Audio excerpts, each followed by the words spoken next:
Grinders, it's your boy Pokemonger back on the grind. Guys, sorry for the lack of videos for this challenge. I've explained this is my busy time of year for work, but I have been on the grind, just my volume's been cut in half, and I haven't had time to do videos. But I want to give you a quick highlight from last night's session, and I'll show you the new bankroll to our goal to get to 100,000. So this is a new tournament series that came out last night on PokeStars called Bounty Series, Weekend Series. It's just a short little tournament series. It was a $100 buy-in here. We're down to 3 people. It was a small player field. I think it was like 85 players or something. So we're blind versus blind. Big blind here. Ace 5, easy call versus small blind for a chance at a bounty and to get heads up. So we have Ace 5 here, and we hold for a $100 bounty, or just shy of $100. Now we're heads up with just over 2-to-1 chip lead versus a player that I knew we'd have more experience than. So I was happy to get heads up versus him. Lately, when I've been playing people that I feel like I have a really big edge at and I have some chips, I've actually just been increasing my pre-flop betting sizes. They're not putting me in enough hard positions and 3-betting you and calling wide enough that it's just been working out for me. So I've been mixing up certain bet sizes versus certain opponents. And lately, all our profit in the last little bit have been coming from tournaments, not spins. Spins, I'm on a bit of a downswing, but I've had some juicy scores. In tournaments, I won one tournament for 5,000, another one for 4,000. So it's been swingy with the spins, but consistent in tournaments. So however we get to 100 grand, I'm happy to get there. I thought when we first started this challenge, our entire profit would come from only spins. The hard part is I don't always get action playing spins. When I play the 50s or 100s, the games are kind of dry. So it's very hit or miss when I can play them.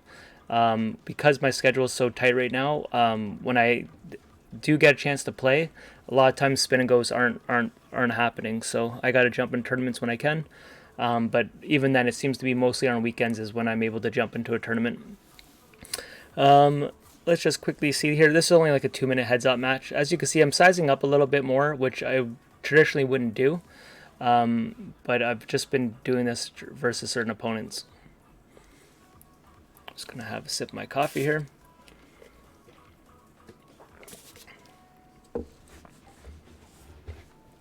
So I think we're happy just to check that down. Yep. I started playing really fast. When it was like 10 people, I find when you play fast, I really doesn't affect my game, but I feel like people don't give you enough credit if you're playing fast. So there's times I just slow it down to get, for whatever reason, people just seem to respect your bets more if you slow down. Heads up though, I don't mind speeding it up. But when you're 10-handed, if you're just playing ultra fast, for some reason people put you more bluff heavy than you are. So if you're already aggressive and you want to get credit for it, it doesn't give you too much advantage playing super fast. So that's the type of flop that will advantage him more often. We did happen to call with a 9. He should have stabbed at that flop and he didn't, and that's just the difference between experienced player heads up or not. He had 4-8 there, but his hand doesn't really matter. It should be the flop. Who's that flop better for? And that flop was definitely a better flop for him. Here I'm just playing position here, just using my chips, seeing where I can take pots. Ace 9 here. We just open jam. I think he calls here. I think it's over here. Well, it really wasn't a crazy heads-up match. I just wanted to show you guys some kind of highlight. So we flop 2 pair there, guys, and we ship ourselves another tournament here. So it was not a big tournament, but definitely was happy to do it to start the weekend off with a win. So if you pause and look at that, it was just under $2,000, and then subtract the $100 buy-in. But it was $1,000 in bounties, $945. So about $1,800 in profit there. So guys, let's look at the bankroll. I'm going to start with GG Poker. GG Poker, we're at 11,569. We have almost $200 in tournament tickets, which would be spin and goes. But I'm just going to say, let's get a calculator out. Usually I have this ready for you guys, but I didn't do it today. So we have 11,569 plus, and let's see, PokerStars, guys. Booyah, we're at $60,197. So we're going to go 60,197. equals, guys, we are at $71,766, guys. So we're on a crazy good pace here to get to 100 grand, especially when our volume picks up more in the fall and towards the winter. I think we, depending on how these tournaments go, we might spike that sooner. As you can see, there's no action even right now if I wanted to play $50 spins and 20s.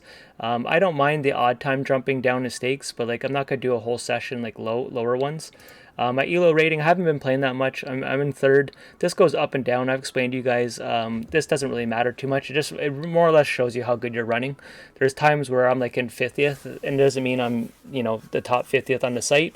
So it's cool and all, but it really doesn't mean anything. I've been playing more of my spins on PokerStars. I just tend to like this format better. I will play a game if there is one going, and then we'll call it a video. But I more or less wanted to show you guys. See, I have some tournament tickets. So our bankroll is maybe, a couple $100 higher than I just showed you if you counted all the tournament tickets. Okay, we got one game. So we'll play a game here, and then I'll wrap up the video. I'll turn this down a bit just because that's pretty loud. Still on PokerStars, guys. This is by far my home, my love of my life for poker is on this site. It just really bugs me that we just get no awards on Ontario here. The global site just put out a whole bunch of stuff for spin and goes. We're now in middle of May here, and we haven't had a leaderboard since December or November of last year. We don't have monthly exclusive bonuses. The chess rake back, it takes quite a bit to unlock. It's one of those things, you got to pick your poisons. So this has, to me, softer play than even GG, but GG is more so, not so much just the play, it's just the format. Your edge is smaller for spins, but the rake back is so good there. But you got to weigh. This is, to me, more consistent, just printing winning without rake. But it's, if this was getting good, if PokerStars gave good rake back, I don't think I'd ever play on any other site. It's just, it's sometimes hard. But I got to give it to G. I'm raising up wider here just because this guy's sitting out. I will just defend this. It's a little crazy. Now we're in a bit of a spot here. I'll call one. He should be checking this a lot, and then we get it. He shouldn't have too many 10s. If he has a 10, good for him. We're going to give him a chance to stab at it. That helps. Okay, let's just literally value town. He's going to call with any pair. He's never checking a 10 here. When I say never, it's just very, very unlikely. So it was a pretty loose, crazy hand, but it kind of just happened.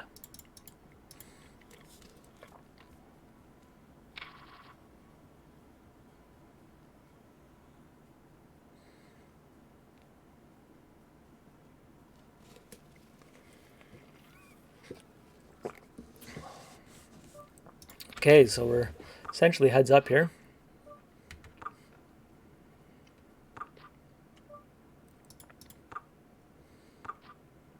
Okay, I'm just going to go for double the pot over bet. And it looks crazy, but I just don't think he's slow playing all the way here. And these are spots where people, if you just pause and look at that, they think it's like a bad bet. But I just don't see him calling too often there, and it was literally just free chips. I had no showdown value. It's called your red line for a poker tracker. If you're looking at a HUD, people's red line is chips you're winning without going to showdown. During this bankroll challenge, I've really established an aggressive style that allows me to win a lot of chips without going to showdown. Just when I see a lot of weakness, taking stabs at the right spots. Because here we can get away stabbing at. And this is just like a skill level. To me, it's a very small sample size. I'm going to let this one go. This guy doesn't seem like he should be playing the 25s in this little bit we've seen. He maybe could be playing more at the $5 or maybe under, but that's the best part about spins is people jump in games, especially at the 50s and 100s. The odd night, people just jump in games, and you pick up very, very fast that they're not an experienced spin and go player, and for whatever reason, they're just gambling, having a good time, want to see if they hit a big spin, and that they play spins that they probably shouldn't be playing. but those players do run hot at times, and it can get super tilting, and lately that's been happening. So I don't think he's going to fold too often. So I'm actually just going to ship it because I want his straight draws to call, or any pairs. I don't want a scare card. Oh, so he actually, we had him out kicked. So I didn't even put him on that.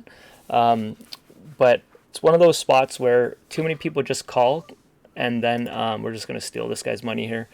I don't want, like, let's just say he did have a draw, and I give him I just called it, and like a 9 or a 10 or a jack or a queen or any of these cards scare him. I'd rather just get it in there.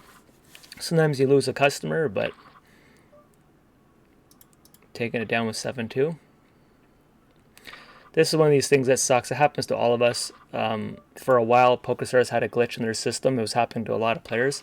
They fixed it. I think this guy has nothing to do with the site. This is just his connection, or he's doing something or something like that. Certain players with a mutual respect will wait for each other. This is always one of those taboo things in poker, like how long do you wait for someone to come? You know. But we decided to play, and we took it down, guys. So a very, very small highlight for you guys. Basically, this video was to give you guys an update in the bankroll, and I haven't seen you guys in a while. So I hope you guys are doing well. I will do some more videos coming up soon. This is a long weekend in Canada, so I might even do another one this weekend. We'll see how the weekend goes. But we're in a good pace here to kill this challenge, guys. So I'll see you on the next video. Peace.